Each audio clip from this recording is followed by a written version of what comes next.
หน่อยนิ้งหน่อยนิ้งหน่อยหน่อยนิ้งหน่อยกันนิ้งหน่อยนิ้งหน่อย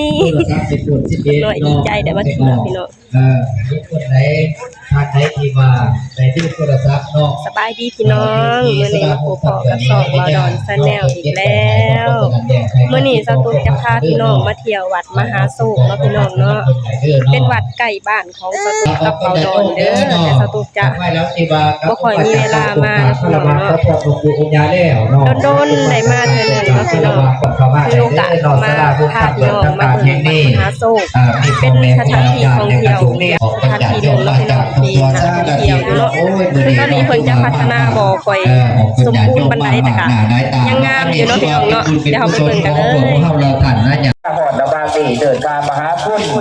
พวกศัตรูยิ่งยอดปราบมาดิที่กาเขาเสียไปเดี๋ยวจะเห็นขึ้นในเติมนี่ของตำบลนาซาเด้อพี่น้อง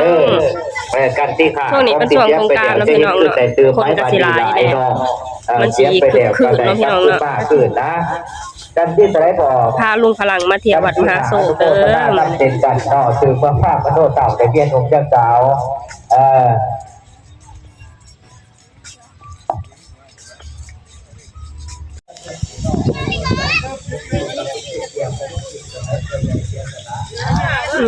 พี่น้องคนก็พัฒนาได้สวยงามเลยพี่น้องเลยอันนี้คือองค์พญานาคเนาะพี่น้องเนาะองค์พญานาคเพิ่นกำลังก่อสร้างเนาะพี่น้องถึงจะบ่สมบูรณ์แต่ก็สวยงามอยู่เนาะพี่น้องเนาะแม้ว่าเพิ่นจัดเป็นสถานที่ท่องเที่ยวโดยเฉพาะเลยเนาะพี่น้องเป็นหม่องสถานที่ท่องเที่ยวบ่อนกราบไหว้บูชาเนาะพี่น้องสวยงามเด้เพิ่นเฮ็ดเพิ่นกำลังพัฒนาเนาะพี่น้องเนาะน้ำตก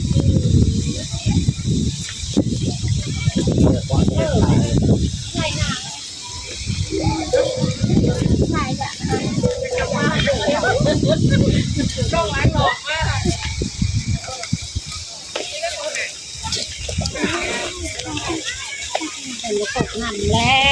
วเดินเดียวไปชาวบ้านเขาจะมาขอพรพี่น้องเนาะขอพรนำพญานาคนะพี่น้องเนาะคนกำลังคึกคืนเนาะพี่น้องเป็นช่วงสงกรานต์นะเขาเจ้าก็มาจากบ้านไกลมาเที่ยวเนาะพี่น้องเนาะมาเที่ยวมาหามาชมเนาะพี่น้องเนาะพญานาคเพิ่นจะสร้างได้แบบสวยเลยทางนั้นก็เป็นน้ำตกเด้อน้ำตกเพิ่นก็สิเปิดเนาะพี่น้องช่วงที่สตูกมากอ่ะเพิ่นบ่ได้เปิดเนาะแต่ว่าเพิ่นน่าสิเปิดเป็นช่วงเทศกาลหรือเปล่าเพราะว่าสตูกก็มาหลายเทื่อแล้วถ้าก็มีเทื่อเดียวนี่แหละที่เพิ่นเปิดให้เบิ่งเนาะพี่น้องเนาะหรือว่าเป็นแบบว่าเพิ่นยังสร้างบ่แล้วสมบูรณ์หรือเปล่าหรือเพิ่นยังสร้างแล้วบ่สมบูรณ์หรือนั่นใดก็บ่ฮู้เนาะพี่น้องเพิ่นบ่ได้เปิดตลอดเวลาเด้อ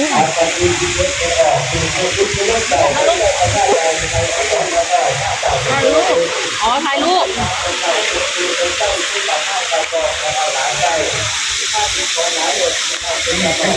พาลุงพลังมาเที่ยววัดมหาโศกเนาะพี่น้องเนาะนี่คนก็หลายเด้อพี่น้องเป็นช่วงเทศกาลคนก็เลยหลายเป็นพิเศษเนาะพี่น้อง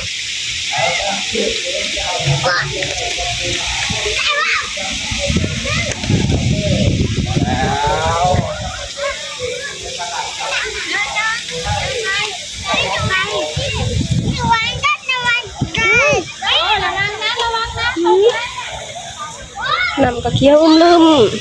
น้ำกะสีงามพี่น้องเขียวมรกตบอกเขาว่าเขียวมรกตสวยงาม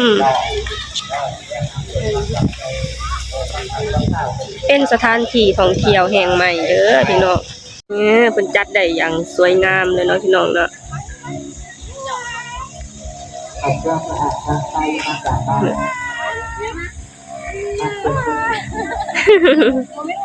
คือถ่ายเซ็กซี่เธอดีชูไว้แล้วก็มาถ่ายถ่ายไลฟ์ภาพแท้ลุงบุไว้แล้ว นี่คือส่วนหางของพญานาคเนาะพี่น้องเนาะองค์นั้นคือพระองค์ใหญ่เพิ่นก็สร้างได้แบบสวยงามเลยเนาะพี่น้องพระค่ะทีนี้เพิ่นยังสร้างยังบ่สำเร็จปานใดเนาะพี่น้องก็สิยังบ่สวยงามปานใดเนาะถ้ายังสร้างบ่เสร็จนี่ยังสวยขนาดนี้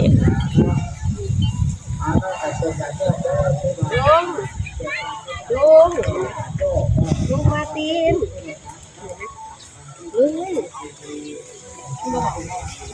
อันนี้ก็อยากคัดหน่อย แม่นเอามาทาสีเอาก็ทาสีเอาเดี๋ยวนี้เขาเสื่อมไปหันใจไปดูก่อนเขาเสื่อม ใส่ ยืนถ่ายอยู่มุมอยู่เลย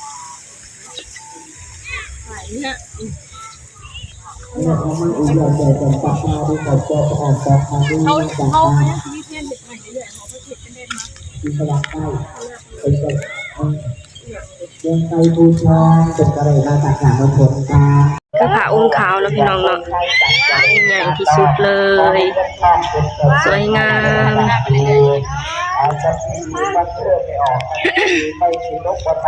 เพิ่นก็กำลังเริ่มพัฒนาไปทีละหน่อยเนาะพี่น้องเนาะกำลังเริ่มงามไปทีละหน่อยตอนนี้ก็สิบ่สวยงามปานใดเนาะพี่น้องเพิ่นก็สิคอยพัฒนาไปเรื่อยๆเนาะพี่น้องเนาะ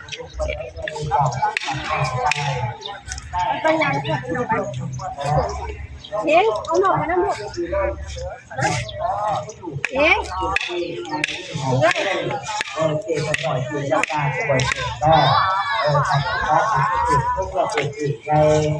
ในโลกของคนไทยที่สนใจเดียวบาทให้โต๊ะศาสตร์ชาวยาอนุโมทนาสา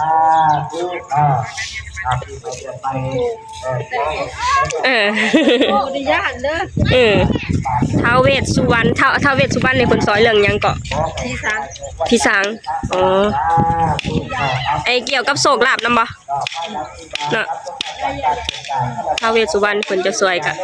เรื่องโศกลาบเกี่ยวกับอินทบอดีพิพัฒน์เพิ่นจะสวยเกี่ยวกับเรื่องโศกลาบแล้วก็เรื่องสิ่งที่บ่ดีเพิ่นจะสวยปัดเป่าออกเนาะพี่น้องเนาะอันนี้คือเทพเวสสุวรรณพ่อแม่ครูบาอาจารย์เป็นการเรียนต่อค่ะต่อการของเป็นการโชว์เปิดช่วงเป็นการรับหน้าการที่เกี่ยวแกนบ้านไทย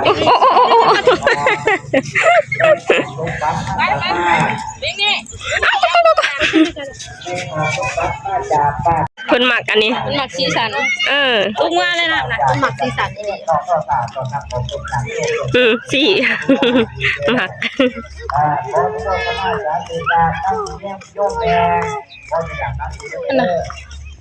ข้างหน้าเขาก็ขุ่นพี่หนอกระดอนใช่ตัวอย่างผู้เดียวฮะจักเดี๋ยวบ่เห็นหน้าเพื่อนที่มันเต้นนั่นที่เพื่อนอันที่มันแต่งหนอนน่ะบ่เห็นหน้าค่ะพูดอยู่ได้ผิดอันนี้ได้สอบอันนี้เขาเอิ้นยังพระยังนี่สวยภาษาลีภาษาสังกะลีอ๋อภาษาสังกะลีเพิ่นจะสวยเรื่องเดินทางแก้วขาดปลอดภัยอ๋อเพิ่นจะสวยเรื่องการเดินทางให้แคล้วคลาดปลอดภัยเด้อพี่น้องพระสังฆลีเพิ่นก็สร้างงามเนาะพระสังฆลี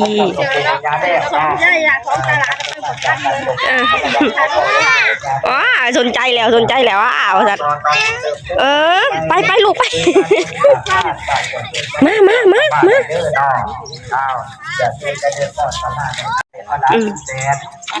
พระป้าในพระอาจารย์แน่นคุณนำเป่าแม่มักซีสายลูกเด้คนหน่อยลูกกับร้านอุ้มร้านอีกแล้วอยู่ไม่บล็อกเองเลยเหรออยู่ไม่เดินเองเลยเหรอร้านก็เลยบ่เมื่อยเลย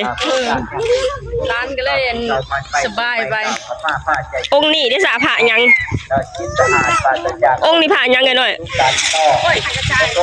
ฮะผ่ายังนะพระสังกระจายสวยเรื่องยังเกี่ยวกับเงินทองพระสังกระจายคุณเงินสดทองอันนี้คือพระสังกระจายเด้อพี่น้อง องค์นี้คือพระสังกัจจายเด้อพี่น้องคนสวยเรื่องเงินเรื่องทองเนาะพี่น้องเนาะสวยเรื่องเงินเรื่องทองหาเงินร่ำรวยสุขมาร่ำรวยเนาะพี่น้องเนาะ คนสวัสดิ์เป็นก็ได้บางปากปากโดนคนมาแต่ตอนในครูบาอาจารย์กับเต้าทั้งสี่สาวสาวคือการประกันโดยการทำการดีทำเป็นปากมาสุดนี้แต่ลงจบการลงแต่เป็นสู่ต่อตัวโดยยังเห็นลูกจะปรารถนาสิ่งใดก็ขอให้น้องว่าคือว่าพวกไทยตักอย่าได้นี้มาต่อขอให้เงินทองเป็นสมรสไทยเดี๋ยวเอาสาธุ ไปต่อเลยพี่น้องบัดนี้ลุงพลังนี่ก็คือแข็งแห้งแท้ 12 กิโลกว่าอ่อมเลย อ้าวบ่ไหวแล้ว บ่ไปแล้วไปยัง Pareceไม่ไกลที่ของเราเล็กแต่เล็ก ฮะ ฉันต้องอุ้มใหม่เขาไปไว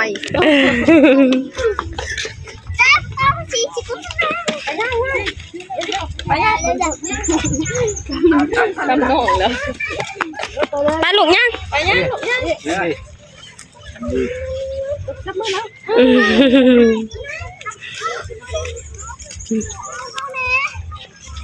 ข้าวผัดฝรั่งคั่วเนาะพี่น้องข้าวผัดฝรั่งคั่วบนเป็นหวัดเป็นลายอยู่ประเทศลาว แน่นลุงพลังจับเพิ่นขึ้นแล้วถึกใจแล้วหมัก มันถึงตา หมักคนหน่อยหมัก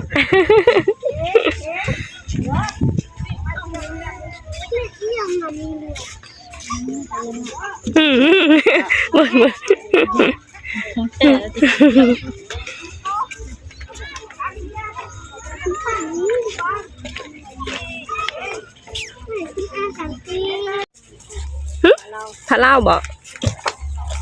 ของตุจาโยมนอติวากำลังเดินทางมาหอดจอดถึงสถานีบนฟ้ามหาโลกแห่งนี้นอนในต่างบรรยากาศตอนนี้นะ องค์เนี่ยคือพระเล่าบอก ที่ประเทศสมบูรณ์นะตอนนี้นอกจาก องค์นี้คือพระเล่าแม่พี่น้อง ปูนได้สังไหนเนาะ บ่ฮู้ว่าพระหยังเนาะ ของตุจาโยมเดินทางมาหอดแล้วเพื่อสดอยากพบรู้ไปให้เบากัน แต่ก็สวยคือกันแม่พี่น้อง ไปทางทางไหนได้เยอะ สวยงามคือกัน ของผู้ค้าไปก็รับมาติดต่างได้ของโดยกันนะที่ว่าของเป็นญาติโยมบางคนบางตาเดินทางมาหอดจอดซื้อแต่ปัจบางของน้ำทั้งแรกปัจบา เพิ่นกำลังก่อสร้างเนาะพี่น้องเนาะ เกิดของน้ำทั้งนอนคิ้วเขาบันดันคิ้วหนักกับปานดีเนาะเดินทางมาหอดเดียวขึ้นจากคิ้วหนักผมหนักบ้าน